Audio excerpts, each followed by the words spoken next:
ओम शांति। आज के बाबा के साकार महावाक्य हैं 16 मई 2020।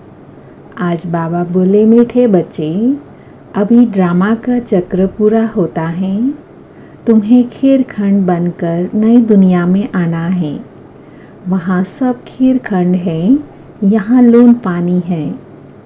आज बाबा प्रश्न पूछ रहे हैं, तुम त्रिनेत्री बच्चे किस नॉलेज को जानकर त्रिकालदर्शी बन गए हो? तो बाबा ने उत्तर दिया, तुम्हें अभी सारे वर्ल्ड की हिस्ट्री ज्योग्राफी की नॉलेज मिली है। सतयुग से लेकर कलयुग अंत तक की हिस्ट्री ज्योग्राफी तुम जानते हो। तुम्हें ज्ञान का तीसरा नेत्र मिला कि आत्मा एक शरीर छोड़ दूसरा लेती है। संस्कार आत्मा में है। अब बाप कहते हैं, बच्चे, नाम रूप से न्यारा बनो, अपने को आत्मा अशरीरी समझो। आज बाबा ने मुरली में गीत सुनाया, धीरज धर मनुआ धीरज धर, तेरे सुख के दिन आए कि आए। ओम शांति। कल्प कल्प बच्चों को कहा जाता है और बच्चे जानते हैं, दिल होती हैं कि जल्दी सतयुग हो जाए तो इस दुख से छूट जाए, परंतु ड्रामा बहुत धीरे धीरे चलने वाला है। बाप धीरज देते हैं, बाकी थोड़े रोज हैं। बड़ों बड़ों द्वारा भी आवाज़ सुनते रहेंगे, दुनिया बदलनी है। जो भी बड़े बड़े हैं, पोप जैसे, वह भी कहते हैं दुनिया बदलने वाली है। अच्छा, फिर पीस कैसे होगी? इस समय सब लून पानी है। अभी हम खीरखंड हो रहे हैं, उस तरफ दिन प्रतिदिन लून पानी होते जाते हैं। आपस में लड़ झगड़ कर ख़त्म होने वाले हैं। तैयारियां हो रही हैं। यह ड्रामा का चक्र अब पूरा होता है। पुरानी दुनिया पूरी होती है, नई दुनिया की स्थापना हो रही है। नई दुनिया सो पुरानी, पुरानी सो नई दुनिया फिर बनेगी। इसको दुनिया का चक्र कहा जाता है, जो फिरता रहता है। ऐसे नहीं लाखों वर्ष बाद पुरानी दुनिया नहीं होगी। नहीं, तुम बच्चे अच्छी रीति जान चुके हो। भक्ति बिल्कुल ही अलग है। भक्ति का कनेक्शन रावण के साथ है, ज्ञान का कनेक्शन राम के साथ है। यह तुम अभी समझ रहे हो। अभी बाप को बुलाते भी हैं, हे पतित पावन आओ, आकर नई दुनिया स्थापन करो। नई दुनिया में ज़रूर सुख होता है। अब बच्चे छोटे अथवा बड़े सब जान गए हैं कि अभी घर चलना है। यह नाटक पूरा होता है। हम फिर से सतयुग में जाएंगे। फिर 84 जन्मों का चक्र लगाना है। स्व आत्मा को दर्शन होता है। सृष्टि चक्र का अर्थात आत्मा को ज्ञान का तीसरा नेत्र मिला है, उसको कहा जाता है त्रिनेत्री। अभी तुम त्रिनेत्री हो और सभी मनुष्य को यह स्थूल नेत्र है। ज्ञान का नेत्र कोई को नहीं है। त्रिनेत्री बने तब त्रिकालदर्शी बने, क्योंकि आत्मा को ज्ञान मिलता है ना। आत्मा ही एक शरीर छोड़ दूसरा लेती है। संस्कार आत्मा में रहते हैं। आत्मा अविनाशी है। अब बाप कहते हैं, नाम रूप से न्यारा बनो, अपने को अशरीरी समझो, देह नहीं समझो। यह भी जानते हो, हम आधा कल्प से परमात्मा को याद करते आए हैं। इसमें जब जास्ती दुख होता है, तब जास्ती याद करते हैं। अभी कितना दुख है, आगे इतना दुख नहीं था। जब से बाहर वाले आए हैं, तब से यह राजाए लोग भी आपस में लड़े हैं, जुदा जुदा हुए हैं। सतयुग में तो एक ही राज्य था। अभी हम सतयुग से लेकर कलयुग अंत तक हिस्ट्री ज्योग्राफी समझ रहे हैं। सतयुग त्रेता में एक ही राज्य था। जैसे एक ही डिनास्टी कोई की होती नहीं। क्रिश्चियन में भी देखो फूट हैं, वहाँ तो सारा विश्व एक के हाथ में रहता है। वह सिर्फ सतयुग त्रेता में ही होता है। यह बेहद की हिस्ट्री ज्योग्राफी अभी तुम्हारी बुद्धि में है और कोई सत्संगों में हिस्ट्री ज्योग्राफी अक्षर नहीं सुनेंगे। वहाँ तो रामायण महाभारत आदि ही सुनते हैं। यहाँ वह बात है नहीं, यहाँ है वर्ल्ड की हिस्ट्री ज्योग्राफी। तुम्हारी बुद्धि में है ऊंचे ते ऊंच हमारा बाप है। बाप का शुक्रिया है जिसने सारा ज्ञान सुनाया है। एक आत्माओं का झाड़ है, दूसरा है मनुष्यों का झाड़। मनुष्यों के झाड़ में ऊपर में कौन है? ग्रेट ग्रेट ग्रैंडफादर ब्रह्मा को ही कहेंगे। यह जानते हैं ब्रह्मा मुख्य है, परंतु ब्रह्मा के पीछे क्या हिस्ट्री ज्योग्राफी है यह कोई नहीं जानते। अभी तुम्हारी बुद्धि में है ऊंचे ते ऊंच बाप रहते हैं परम धाम में। फिर सूक्ष्म वतन का भी तुमको मालूम है। मनुष्य ही फरिश्ता बनते हैं, इसीलिए सूक्ष्म वतन दिखाया है। तुम आत्माएं जाती हो, शरीर तो सूक्ष्म वतन में नहीं जाएगा। जाते कैसे हैं? उनको कहा जाता है तीसरा नेत्र, दिव्य दृष्टि अथवा ध्यान भी कहते हैं। तुम ध्यान में ब्रह्मा विष्णु शंकर को देखते हो। लोग दिखलाते हैं शंकर के आँख खोलने से विनाश हो जाता है। अब इनसे तो कोई समझ न सके। अभी तुम जानते हो विनाश तो ड्रामा अनुसार होना ही है। आपस में लड़कर विनाश हो जाएगा। बाकी शंकर क्या करते हैं? यह ड्रामा अनुसार नाम रख दिया है, तो समझाना तो पड़ता है। ब्रह्मा विष्णु शंकर तीन हैं। स्थापना के लिए ब्रह्मा को रखा है, पालना के लिए विष्णु को, विनाश के लिए शंकर को रख दिया है।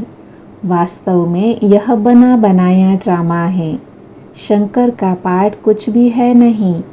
ब्रह्मा और विष्णु का पार्ट तो सारे कल्प में है। ब्रह्मा सो विष्णु, विष्णु सो ब्रह्मा। ब्रह्मा के भी 84 जन्म पूरे हुए तो विष्णु के भी पूरे हुए। शंकर तो जन्म मरण से न्यारा है, इसलिए शिव और शंकर को फिर मिला दिया है। वास्तव में शिव का तो बहुत पार्ट है, पढ़ाते हैं। भगवान को कहा जाता है नॉलेजफुल। अगर वह प्रेरणा से कार्य कराता तो सृष्टि चक्र का ज्ञान कैसे देता? इसलिए बाप समझाते हैं, बच्चे प्रेरणा की तो कोई बात ही नहीं, बाप को तो आना पड़ता है। बाप कहते, बच्चे मेरे में सृष्टि चक्र का ज्ञान है, मेरे को यह पाठ मिला हुआ है, इसीलिए मुझे ही ज्ञान का सागर नॉलेजफुल कहते हैं। नॉलेज किसको कहा जाता है? वह तो जब मिले तब पता पड़े। मिला ही नहीं है तो अर्थ का कैसे मालूम पड़े? आगे तुम भी कहते थे ईश्वर प्रेरणा करते हैं, वह सब कुछ जानते हैं। हम जो पाप करते हैं ईश्वर देखते हैं। बाप कहते हैं यह धंधा मैं नहीं करता हूँ, यह तो जैसे कर्म करते हैं उसकी खुद ही सज़ा भोगते हैं। मैं किसी को नहीं देता हूँ, न कोई प्रेरणा से सज़ा दूंगा। मैं प्रेरणा से करूं तो जैसे मैंने सज़ा दी। कोई को कहना कि इनको मारो, यह तो दोष है। कहने वाले भी फंस पड़े। शंकर प्रेरणा दे तो वह भी फंस जाए। बाप कहते हैं मैं तो तुम बच्चों को सुख देने आया हूँ, तुम मेरी महिमा करते हो। बाबा आकर दुख हरो, मैं थोड़े ही दुख देता हूँ। अब तुम बच्चे बाप के सन्मुख बैठे हो तो कितनी खुशी होनी चाहिए। डायरेक्ट भाषणा आती है। बाबा हमको पढ़ाते हैं। इनको मेला कहा जाता है। सेंटर्स पर तुम जाते हो, वहाँ कोई आत्माओं परमात्मा का मेला नहीं कहेंगे। आत्माओं परमात्मा का मेला यहाँ लगता है। यह भी तुम जानते हो मेला लगा हुआ है। बाप बच्चों के बीच में आए हैं। आत्माएं सब यहाँ हैं। आत्मा ही याद करती है कि बाप आए। यह सबसे अच्छा मेला है। बाप आकर सब आत्माओं को रावण राज्य से छुड़ा देते हैं। ये मेला अच्छा हुआ ना, जिससे मनुष्य पारस बुद्धि बनते हैं। उन मेलों पर तो मनुष्य मैले हो जाते हैं, पैसे बर्बाद करते हैं, मिलता कुछ भी नहीं। उनको मायावी आसुरी मेला कहा जाएगा। यह है ईश्वरीय मेला। रात दिन का फर्क है। तुम भी आसुरी मेले में थे, अभी हो ईश्वरीय मेले में। तुम ही जानते हो बाबा आया हुआ है। सब जान जाए तो पता नहीं कितनी भीड़ हो जाए। इतने मकान आदि रहने के लिए कहाँ से लाए। पिछाड़ी में गाते हैं ना, अहो प्रभु तेरी लीला अपरम अपार। कौन सी लीला? सृष्टि के बदलने की लीला। यह है सबसे बड़ी लीला। पुरानी दुनिया खत्म होने से पहले नई दुनिया की स्थापना होती है। इसीलिए हमेशा किसी को भी समझाओ तो पहले स्थापना, विनाश, फिर पालना कहना है। जब स्थापना पूरी होती है तब फिर विनाश शुरू होता है, फिर पालना होगी। तुम बच्चों को यह खुशी रहती है हम स्वदर्शन चक्रधारी ब्राह्मण हैं, फिर हम चक्रवर्ती राजा बनते हैं। यह कोई को पता नहीं इन देवताओं का राज्य कहाँ गया, नाम निशान गुम हो गया है। देवताओं के बदले अपने को हिंदू कह देते हैं। हिंदुस्तान में रहने वाले हिंदू। लक्ष्मी नारायण को तो ऐसा कभी नहीं कहेंगे। उन्हों को तो देवता कहा जाता है। तो अब इस मेले में ड्रामा अनुसार तुम आए हो। यह ड्रामा में नोंद है। धीरे धीरे वृद्धि होती रहेगी। तुम्हारा जो कुछ पार्ट चल रहा है फिर कल्प बाद चलेगा। यह चक्र फिरता रहता है। फिर रावण राज्य में आसुरी पालना होती है। तुम अभी ईश्वरीय बच्चे हो, फिर देवी बच्चे, फिर क्षत्रिय बनेंगे। तुम जो अपवित्र प्रवृत्ति वाले बन गए थे, सो फिर पवित्र प्रवृत्ति वाले बनते हो। है तो यह भी देवी गुण वाले मनुष्य ना। बाकी इतनी भुजाएं आदि दे दी हैं। विष्णु कौन है यह कोई बता ना सके। महालक्ष्मी की पूजा करते हैं। जगदम्बा से कभी धन नहीं मांगते। धन जास्ती मिल गया तो कहेंगे लक्ष्मी की पूजा की, इसीलिए उसने भंडारा भर दिया। यहाँ तो तुम जगत अम्बा से पा रहे हो। परमपिता परमात्मा शिव द्वारा देने वाला वह है। तुम बच्चे बाप दादा से भी लकी हो। देखो जगदम्बा का कितना मेला लगता है, ब्रह्मा का इतना नहीं। ब्रह्मा को तो एक ही जगह बिठा दिया है। अजमेर में बड़ा मंदिर है, देवियों के मंदिर बहुत हैं, क्योंकि इस समय तुम्हारी बहुत महिमा है। तुम भारत की सेवा करते हो, पूजा भी तुम्हारी जास्ती होती है। तुम लकी हो। जगदम्बा के लिए ऐसे कभी नहीं कहेंगे कि वह सर्वव्यापी है। तुम्हारी महिमा होती रहती है। ब्रह्मा विष्णु शंकर को भी सर्वव्यापी नहीं कहते। मुझे कह देते कण कण में है, कितनी ग्लानि करते हैं। तुम्हारी मैं कितनी महिमा बढ़ाता हूँ। भारत माता की जय कहते हैं ना। भारत माता तो तुम हो ना, धरनी नहीं। धरनी आदि जो अब तमो प्रधान है, सतयुग में सतो प्रधान हो जाती हैं। इसीलिए कहते हैं देवताओं के पैर पतित दुनिया में नहीं आते हैं। जब सतो प्रधान धरनी होती है तब आते हैं। अभी तुमको सतो प्रधान बनना है। श्रीमत पर चलते बाप को याद करते रहेंगे तो ऊंच पद पाएंगे। यह ख्याल रखना है।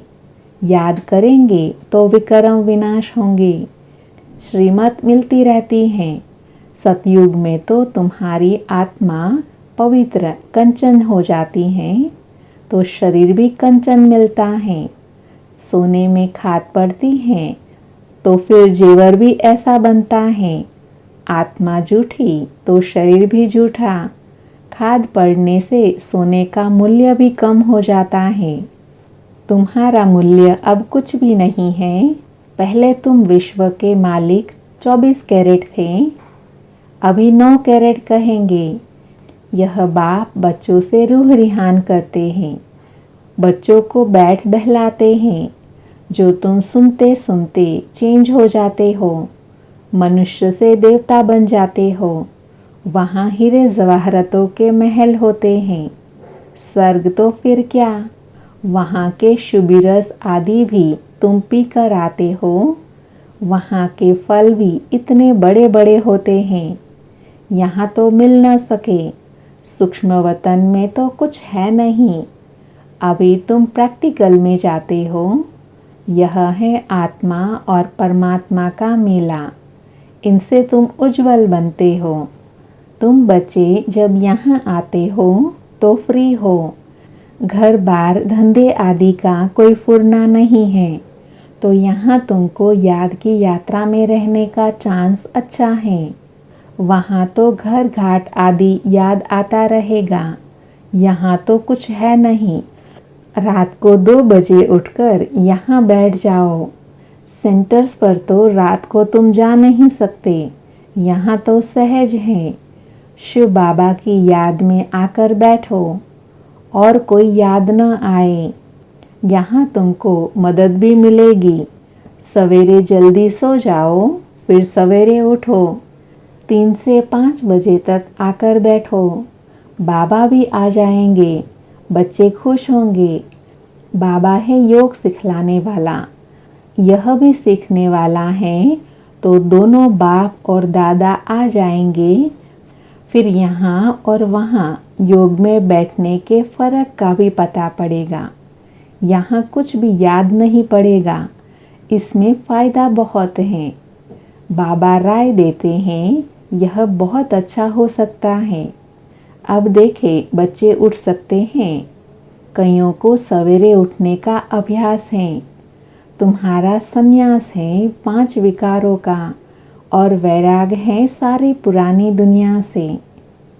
अच्छा, मीठे मीठे सिके लधे बच्चों प्रति माता पिता बाप दादा का याद प्यार और गुड मॉर्निंग। रूहानी बाप की रूहानी बच्चों को नमस्ते। हम रूहानी बच्चों की रूहानी माता पिता बाप दादा को याद प्यार गुड मॉर्निंग और नमस्ते। आज की मुरली में धारणा के लिए मुख्य सार हैं। उसमें पहला है, अभी सृष्टि बदलने की लीला चल रही है, इसीलिए स्वयं को बदलना है, खीरखंड होकर रहना है। दूसरा है, सवेरे उठकर एक बाप की याद में बैठना है। उस समय और कोई भी याद न आए। पुरानी दुनिया से बेहद का वैराग है। 5 विकारों का संन्यास करना है। आज बाबा ने वरदान दिया, किनारा करने के बजाय हर पल बाप का सहारा अनुभव करने वाले निश्चय बुद्धि विजय भव। वरदान का डिटेल है, विजय भव की वरदानी आत्मा हर पल स्वयं को सहारे के नीचे अनुभव करती है। उनके मन में संकल्प मात्र भी बेसहारे व अकेलेपन का अनुभव नहीं होता। कभी उदासी या अल्पकाल के हद का वैराग नहीं आता। वे कभी किसी कार्य से, समस्या से, व्यक्ति से किनारा नहीं करते, लेकिन हर कर्म करते हुए, सामना करते हुए, सहयोगी बनते हुए बेहद की वैराग वृत्ति में रहते हैं। आज का स्लोगन है, एक बाप की कंपनी में रहो और बाप को ही अपना कंपेनियन बनाओ। ओम शांति।